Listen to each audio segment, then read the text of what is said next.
The IQOO 12 is going on sale in India very soon, and I've been using it as my primary for over a week now. So in today's video, let me go ahead and give you my thoughts on the IQOO 12. The first, global Snapdragon 8 Gen 3. Does it have early launch pains, or is it stable enough an option to really consider? What are the pros and cons? Let's take a deep dive.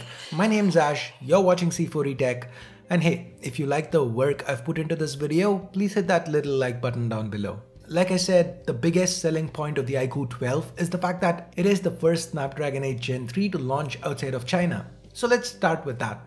The 8 Gen 3, it seems to be a solid generational upgrade. With a compound benchmark like AnTuTu, you get about a 30% overall increase in performance. Now, if we were to dig deeper and break it down, on a CPU-based benchmark like Geekbench 6, we see the 8 Gen 3 here, it gets about a 20% increase in single-core performance and a 30 to 35% increase in multi-core performance compared to Qualcomm's last-gen flagship SoC.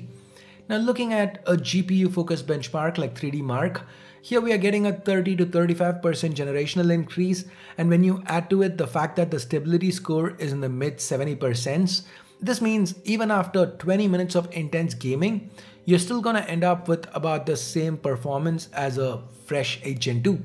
Now switching to practical use cases, with actual gaming, the performance, it felt stellar. IQOO's self-developed Q1 chip that's included here, it helps with things like low latency frame insertion and super resolution, so you do get to run games at higher frame rates and resolutions than the hardware might allow for. Now, of course, these do introduce some latency, so it's not a perfect solution, but it's still worth considering as long as you aren't gaming competitively. Now, other specs include up to 16 gigs of LPDDR5X RAM and a terabyte of UFS 4.0 storage. Now, all this is backed up by a 5000 mAh graphite battery. What's special about this one is that IQOO claims it's going to take 1600 cycles, meaning well over 4 years of normal use, to get the battery health to drop to 80%. Now that's a win for the consumer. The battery life itself in my testing was excellent. I had no issues getting through a full day of moderate use on a single charge. And if you need to top up, the IQOO 12 ships with a 120 watt flash charger in the box, and that lets you go from 0 to 100 in under half an hour. Impressive. Also impressive is the fact that despite packing in a 5000 mAh battery, the IQOO 12 was not too thick at 8.1mm, and despite the metal frame and glass pack, it's not too heavy either, weighing in at around the 205 gram mark. This metal frame I mentioned, now that's glossy though, so it's pretty prone to picking up fingerprints and smudges. Add to it the fact that the display is flat, the IQOO 12, it's quite a boxy phone. That said, it still felt relatively comfortable to use since the edges aren't sharp and the back curves a little as well. Also, IQOO's kept the bezels thin enough that the phone's only 0.4mm wider than the IQOO 12 Pro, which has the same size display but one that happens to be curved. On the flip side, I am not a fan of the fingerprint scanner placement. I consistently felt it was a little too low and it needed a bit of maneuvering, but it was quite fast and accurate. No complaints on that front. The IQOO 12 is also IP certified with an IP64 rating and comes with an IR blaster that lets you control appliances around the house. Now the Type-C port here, disappointingly, it's USB 2.0. For a phone with an 8 Gen 3, it really feels like a letdown. Also, IQOO does not mention what they've used for protection, neither for the front or the back. And yes, the back is glossy with a unique reflective pattern and an oleophobic coating. Now, if you don't like the gloss, you can get a matte finish if you go for the black SKU. Sadly, the red, at least for now, seems to be restricted to China. Now this back, IQOO calls it a porthole design. I call it the Xiaomi logo. Either way, it does look nice. The camera array isn't too elevated and it has a nice textured metal ring surrounding it. The optics, to be honest, they were a pleasant surprise for me. The primary here is a 50 megapixel Omnivision sensor, the OV50H, which in a way is a predecessor to the Light Fusion 900 we saw on the Xiaomi 14 series. This camera performed really well under well-lit conditions. There was a lot of detail in the images I took. They also looked natural, the color reproduction, the dynamic range, it was all mostly on point. IQOO provides 3 processing options for stills: vivid, textured, or natural. Now this is purely personal preference and I ended up shooting vivid for almost my entire time with this phone. Now under low light, just see these side-by-sides with the iPhone 15 Pro Max. Now yes, for every one of these pictures, the IQOO 12 did take a little longer than the iPhone to shoot, but the results speak for themselves. The images are brighter and almost as clean. I really did not expect an IQOO phone to fare this well with optics.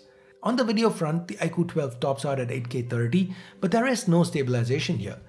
At 4K 60, you do get beautiful stabilized footage with excellent colors and a wide dynamic range, though at times it could be a little soft. The second sensor is a Samsung JN1, a 50 megapixel sensor paired with an ultra-wide lens, and it does well enough. The colors aren't perfectly matched though. Now for the third camera, I was once again pleasantly surprised by IQOO's telephoto of choice. This is a 64 megapixel omnivision sensor, the OV64B, and it's paired with a f2.57 lens that allows for 3x optical zoom. I found the results very impressive, with even 10x, 20x shots appearing usable. As high as I am on the rear cameras, I'm not a fan of the selfie shooter. Not because it's bad for selfies, I'd actually call it above average, but I just hate the fact that videos are capped at 1080-30. Yep, you don't even get 1080-60 here. Enveloping this selfie camera is a 6.78-inch OLED panel from a Chinese supplier Visionox. That's on my unit. The global release is set to sport a Samsung E7 panel. Now regardless of which panel, the specs seem similar. The size is 6.78 inches, the refresh 144Hz with LTPO support, and the resolution 1.5K. Now this is something I found a little strange given the IQOO 12's predecessor had a Quad HD Plus panel. Now I don't see this as a big deal since 1.5K still gets us crisp 450 plus PPI, but still, it is a strange decision. Moving on, IQOO advertises a brightness peak of 3000 nits for HDR. Under testing, I noticed this panel can hit about 650 nits under manual mode and a whopping 1450 nits under auto mode. Now GSM Arena confirms the Samsung E7 panel has a lower manual peak brightness but hits the same auto brightness mark, so it's still eye-searingly bright. Using this phone outdoors should not be an issue. The media experience was also pretty solid given we have an excellent pair of stereo speakers. Here, have a listen.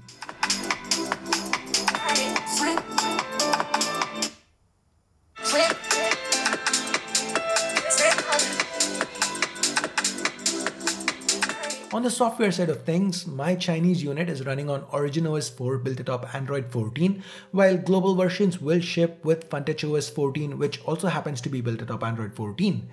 The user experience, to no one's surprise, is extremely fast and fluid. IQOO's promised 3 years of Android version updates alongside 4 years of security patches for this guy, which is pretty much industry standard at this point. Now with that, I guess it's time to talk pricing, and the IQOO 12 based on leaks is expected to launch at 53,000 rupees in India, which seems about right given the 4,000 yuan asking price in China. Now given the IQOO 11 launched at 60,000 rupees in India, the 53k price tag, if it turns out to be accurate, I'd have no issues recommending the IQOO 12. Cause guys, the chip being newer, RAM storage going up, these are all upgrades we expect with every phone, with every new generation. We just take that for granted. But with the IQOO 12, what IQOO's done is they've kind of broken a trend here. Traditionally, IQOO flagships have always been performance powerhouses at good value with weak cameras. That weak cameras part, they've definitely fixed that here. So like I said, if this launches at 53,000 rupees, it's going to be a very good option at that price. So that's my take. Thanks for watching. Have a nice day. Bye-bye.